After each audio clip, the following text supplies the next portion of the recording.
Hello बच्चों, मैं are के सर। बेटा मैं खुद एसएससी सीजीएल सेलेक्टेड हूं, तो मैं आपको आज बहुत ही इंपॉर्टेंट टॉपिक पर डिस्कशन करूंगा कि आपको पहली बार में सिलेक्शन लेना कैसा है।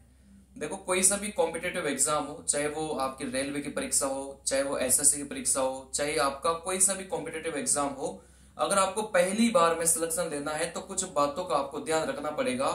कई सारी गलतियां स्टूडेंट अपने तैयारी के दौरान करते हैं, तो आपको नहीं करना। पहली गलती वो ये करते हैं कि सिलेबस को ध्यान से देखते ही नहीं है, बस गधों की तरह वो पढ़ते जाते हैं। जो भी टीचर पढ़ाते हैं पढ़ते जाते हैं, वो मतलब खुद एफर्ट डालते ही नहीं है, सिलेबस को देखते ही नहीं है।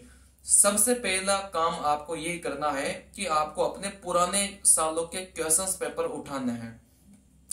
जैसे आपने परसेंटेज को पढ़ लिया, मैं आपको यहाँ पर कॉमन बात कर रहा हूं, चाहे आप रेलवे का एग्जाम दे रहे हो, चाहे आप एसएससी का एग्जाम दे रहे हो, ठीक है ना। जैसे आपने परसेंटेज पढ़ लिया, तो सबसे पहले परसेंटेज के सारे कॉन्सेप्ट आप लोग क्लियर करो। कोई से भी टीचर से आप लोग पढ़ सकते हैं, सारे टीचर बढ़िया पढ़ाते हैं।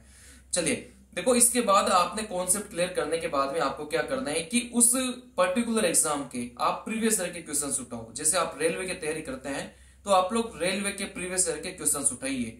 चलिए, तो यहां पर क्या होगा कि आपको जो आपने पढ़ा है, आपने कॉन्सेप्ट जो पढ़ा है और आपके जो प्रीवियस ईयर के क्वेश्चन है, क्या उस टाइप के सवाल आपसे बन पा रहे हैं कि नहीं बन पा रहे।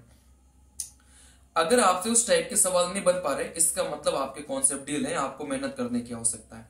हर एग्जाम का एक पैटर्न होता है, एसएससी का अपना एक पैटर्न है, रेलवे का अपना एक पैटर्न है, तो आपको उस पैटर्न को फॉलो करना पड़ेगा।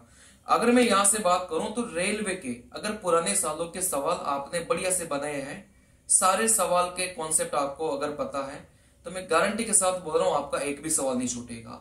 अगर मैं रेलवे की बात करूं तो गणित की मैं बात कर रहा हूं, ठीक है ना। अभी चलिए, अगर मैं गणित की बात करूं तो रेलवे के लिए यूथ पब्लिकेशन की किताब आती है, आप लोग उसको बढ़िया से बनाइए। आपका एक भी सवाल पेपर में बाहर नहीं जाएगा, इसकी गारंटी मैं आपको देता हूं।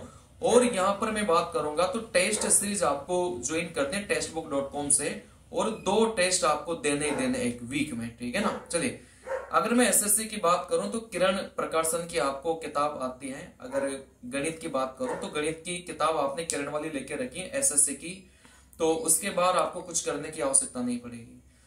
अगर मैं जीके की बात करूं तो घटना चक्र की किताब आती है, चाहे वो आप रेलवे का पेपर दो, चाहे आप एसएससी का पेपर दो, दोनों के लिए वो कॉमन किताब है। आप लोग उसको फॉलो कर लोगे तो आपका मतलब जीके का पोर्शन आपका कवर हो जाएगा।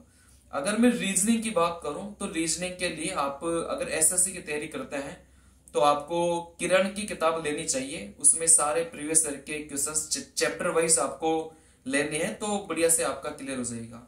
अगर आप रेलवे की तैयारी करते हैं तो आप यूथ पब्लिकेशन की जो रीजनिंग की किताब है आप लोग वो ले लो, और सारे सवाल आप लोग वहां से बनाइए, आपका बहुत बड़े स्कोर होगा। चलिए, तो कहने का मतलब अल्टीमेटली अगर आपके प्रीवियस ईयर के क्वेश्चंस क्लियर हैं, चाहे वो मैथ हो, चाहे वो रीजनिंग हो, चाहे वो जीके हो, तो फिर आपको कुछ अलग से पढ़ने की आवश्यकता नहीं पड़ेगी। आप सिर्फ प्रीवियस ईयर के क्वेश्चंस वाली जो किताब है, बस उसी को आप लोगों को 10 बार बनाना है अगर आपको सिलेक्शन लेना है तो। अगर मैं यहां से बात करूं तो टेस्ट वीक में आपको 2 देने ही देने, चाहे आपका सिलेबस हुआ हो चाहे नहीं हुआ हो, ठीक है ना। चलिए, बाकी आपके कोई भी कमेंट हो आप लोग कमेंट बॉक्स में कमेंट करिए, मैं आपको उनके जवाब दूंगा। Thank you.